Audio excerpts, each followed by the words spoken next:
সুফি সাধনায় ত্রিভুজ, বৃত্ত এবং ছয় লতিফা এই তিনটি বিষয়ের সমন্বয় অত্যন্ত গভীর এবং রহস্যময়ী। এটি মূলত মানুষের শরীরের ভেতরকার আধ্যাত্মিক শক্তি কেন্দ্রগুলোকে জাগ্রত করার একটি জ্যামিতিক ও আধ্যাত্মিক মানচিত্র। নিচের দমের সাধনায় এদের সম্পর্ক ব্যাখ্যা করা হলো। 1. ত্রিভুজ ও বৃত্তের রহস্য। সুফি দর্শনে বৃত্ত, সার্কেল, হল পূর্ণতা এবং অসীমের প্রতীক, যা স্রষ্টার একত্ব বা তাওহীদকে নির্দেশ করে। আর ত্রিভুজ, ট্রিয়াঙ্গেল, মানুষের সত্তার তিনটি স্তরের প্রতীক, দেহ, বডি, মন, মাইন্ড ও আত্মা, সোল। দমের সাধনায় যখন একজন সাধক বসেন, তখন তার মেরুদণ্ড এবং বসার ভঙ্গি একটি ত্রিভুজাকার আকৃতি তৈরি করে। বৃত্তটি হল সেই সুরক্ষা বলয় বা শক্তির ক্ষেত্র, এনার্জি ফিল্ড, যা জিকির ও দমের মাধ্যমে সাধকের চারদিকে তৈরি হয়। 2. 6 লতিফা, দি 6 সুভেলটিস। সুফিবাদের নকশবন্দিয়া ও অন্যান্য সিলসিলায় শরীরের নির্দিষ্ট 6টি পয়েন্টকে লতিফা বলা হয়। এগুলো অনেকটা যোগশাস্ত্রের চক্র এর মতো, কিন্তু এর অবস্থান ও কাজ ভিন্ন। দমের শ্বাসের মাধ্যমে এই লতিফাগুলোকে সচল করা হয়। 1. লতিফা এ কালব, হৃদয়ে, বাম স্তনের নিচে। এর রং লাল, এটি আসক্তি ও কুবাসনা দূর করে। 2. লতিফা এর রুহু, আত্মা, ডান স্তনের নিচে। এর রং সোনালী, হলুদ, এটি আধ্যাত্মিক প্রশান্তি দেয়। 3. লতিফা এসের রহস্য, বাম স্তনের উপরে। এর রং সাদা, এটি স্রষ্টার গোপন রহস্য উন্মোচন করে। 4. লতিফা এ খফি, লুকায়িত, ডান স্তনের উপরে। এর রং কালো, এটি গভীর ধ্যানের স্তর। 5. লতিফা এ আকফা, অতি নিগুড়, বুকের মাঝখানে। এর রং সবুজ, এটি স্রষ্টার সাথে মিলনের কেন্দ্র। 6. লতিফা এ নফস, প্রবৃত্তি, কপালে বা নাভির নিচে। এর রং নীল, এটি অহংকার ও কুপ্রবৃত্তি দমন করে। 3. দমের সাধনায় লতিফার কাজ। সুফিরা যখন পাসে আনফাস, প্রতিটি শ্বাসে জিকির করেন, তখন তারা কল্পনা করেন যে প্রতিটি শ্বাস নির্দিষ্ট লতিফাতে আঘাত করছে। দম নেওয়া, ইনহাল, শ্বাস নেওয়ার সময় কল্পনা করা হয় আল্লাহ নাম বা নূর হৃদয়ে প্রবেশ করছে। দম ছাড়া, এক্সিচেল, শ্বাস ছাড়ার সময় লতিফার কালিমা বা অন্ধকার বের হয়ে যাচ্ছে। এই প্রক্রিয়ায় ত্রিভুজাকার স্থির আসনে বসে বৃত্তাকার ছন্দে শ্বাস প্রশ্বাস চালালে লতিফাগুলো নুরানি শক্তিতে উদ্ভাসিত হয়। 4. দেহতত্ত্ব ও বিজ্ঞানের সাথে মিল।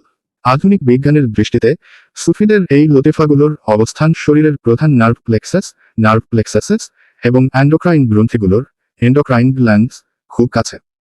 দমের মাধ্যমে এই পয়েন্টগুলোতে মনোযোগ দিলে রক্ত সঞ্চালন বৃদ্ধি পায়, হরমোন নিঃসরণ ভারসাম্যপূর্ণ হয়, স্নায়ুতন্ত্র শান্ত হয়, ভ্যাগাস নার্ভ স্টিমুলেশন। সুফিদের মতে এই 6টি লতিফা যখন দমের সাধনায় পূর্ণ জাগ্রত হয়, তখন মানুষের শরীর আর সাধারণ মাটির দেহ থাকে না, বরং তা নূর বা শক্তির একটি আধারে পরিণত হয়, যা আইনস্টাইনের E=mc²2 এর আধ্যাত্মিক প্রতিফলন। আপনি কি নির্দিষ্ট কোনো লতিফা বা দমের বিশেষ কোনো পদ্ধতি, যেমন পাসে আনফাস, সম্পর্কে বিস্তারিত জানতে চান? সুফি সাধনায় 6 লতিফা এবং দমের শ্বাসের সাধনার যে প্রক্রিয়া, আধুনিক বিজ্ঞানের দৃষ্টিতে তার অত্যন্ত চমৎকার ব্যাখ্যা রয়েছে। একে মূলত নিউরোফিজিওলজিক্যাল এবং ইলেকট্রোম্যাগনেটিক বিশ্লেষণ বলা যেতে পারে। নিচে এর বিজ্ঞানভিত্তিক বিশ্লেষণ দেওয়া হলো। 1. ভ্যাগাস নার্ভ এবং প্যারাসিম্প্যাথেটিক সিস্টেম।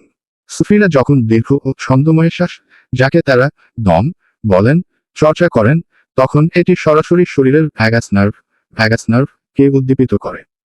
বিজ্ঞান, ভ্যাগাস নার্ভ হল শরীরের প্রধান স্নায়ু যা মস্তিষ্ক থেকে হৃৎপিণ্ড, ফুসফুস এবং পাকস্থলী পর্যন্ত বিস্তৃত। গভীর শ্বাসের ফলে এই নার্ভটি সক্রিয় হয় এবং শরীরকে বিশ্রাম ও হজম, রেস্ট অ্যান্ড ডিজেস্ট মোডে নিয়ে যায়। ফলাফল, এতে রক্তচাপ কমে, হৃদস্পন্দন স্থিতিশীল হয় এবং মানসিক উদ্বেগ, এনক্সাইটি দূর হয়। 2. 6 লতিফা এবং অ্যান্ডোক্রাইন গ্রন্থি, গ্ল্যান্ডস। সুফি লতিফাগুলোর অবস্থান এবং আধুনিক শারীরতত্ত্বের প্রধান অ্যান্ডোক্রাইন গ্রন্থি ও নার্ভ প্লেক্সাসেস এর মধ্যে অদ্ভুত মিল রয়েছে।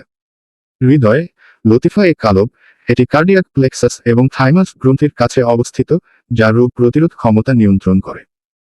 নাভি ও কপাল, লতিফা এ নফস, এটি সোলার প্লেক্সাস বা পাচনতন্ত্রের স্নায়ু কেন্দ্রের সাথে যুক্ত। মস্তিষ্কের লতিফাগুলো, এগুলো পিটুইটারি ও পিনিয়াল গ্রন্থির সাথে সম্পর্কিত, যা মেলাটোনিন ও ডোপামিনের মতো ফিল গুড হরমোন নিঃসরণ করে। 3. কোয়ান্টাম জীববিজ্ঞান ও ইলেকট্রোম্যাগনেটিক ফিল্ড।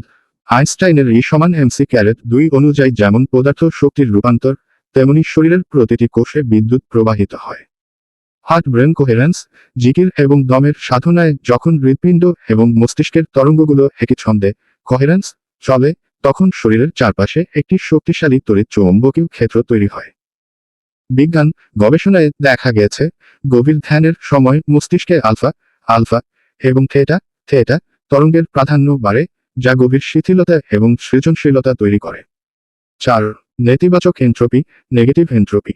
সাধারণত শরীর শক্তি ব্যয় করে ক্ষয়প্রাপ্ত হয় এন্ট্রপি, কিন্তু সুফিদের দমের সাধনা শরীরকে একটি শৃঙ্খলার মধ্যে আনে। জিকিরের ছন্দময় শব্দ এবং শ্বাসের সঠিক প্রবাহ শরীরের কোষগুলোর ভেতরকার বিশৃঙ্খলা কমিয়ে আনে। একে বিজ্ঞানে নেতিবাচক এন্ট্রপি বলা হয়, যা কোষের আয়ু বাড়াতে এবং শরীরকে রোগমুক্ত রাখতে সাহায্য করে।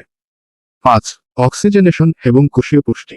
সুফিদের পাসে আনফাস বা সচেতন প্রশ্বাস প্রতিটি কোষে অক্সিজেনের সরবরাহ বাড়িয়ে দেয়। অক্সিডেটিভ স্ট্রেস হ্রাস, সঠিক শ্বাস প্রশ্বাস শরীরের ফ্রি র্যাডিক্যালস কমাতে সাহায্য করে, যা বার্ধক্য রোধে অত্যন্ত কার্যকর। সারসংক্ষেপ, সুফিদের লতিফা এবং দমের সাধনা মূলত একটি উচ্চতর বায়োহ্যাকিং। তারা দমের মাধ্যমে শরীরের স্নায়ুতন্ত্রকে নার্ভাস সিস্টেম নিয়ন্ত্রণ করতেন, যা তাদের মেটাবলিজম বা বিপাক প্রক্রিয়াকে সাধারণ মানুষের তুলনায় অনেক বেশি দক্ষ করে তুলত।